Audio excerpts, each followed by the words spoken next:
2 నిమిషాల్లో ఆలు lunch box ready. దీనికోసం కడాయి హీట్ అయ్యాక ఒక 2 స్పూన్ల ఆయిల్ వేసుకొని శనగపప్పు, ఆవాలు, జీలకర్ర ఒక హాఫ్ స్పూన్ వేసేసుకొని 2 చిన్నులపాయలు కట్ చేసి వేసేసుకుందాం. ఇవి నోటికి తగులుతూ చాలా బాగుంటుంది. ఒక చిన్న ఉల్లిపాయ కట్ చేసుకొని 2 పచ్చిమిర్చి చాప్ చేసుకొని వేసుకొని కొద్దిగా వేగాక ఒక ఆలుని తీసుకొని పీల్ అవుట్ చేసుకొని ఇలా కట్ చేసుకొని వేసేసుకుందాం. కొద్దిగా పసుపు వేసి ఒక 2 నిమిషాలు వేగనిద్దాం.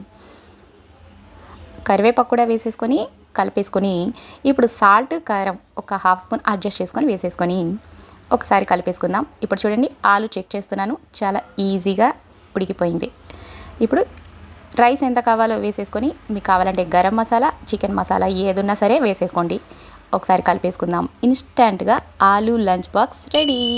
ఆలుతో ఇలా చేసుకుంటే పిల్లలైనా పెద్దలైనా ఇష్టంగా తినేస్తారు. కావాలంటే కొత్తిమీర వేసుకొని గార్నిష్ చేసేసుకోండి. టెక్స్చర్ అయినా కలర్ అయినా చాలా బాగుంది కదా. ఈ రెసిపీ మీకు నచ్చినట్టయితే ఒక లైక్ చేయండి, సబ్స్క్రైబ్ చేయండి.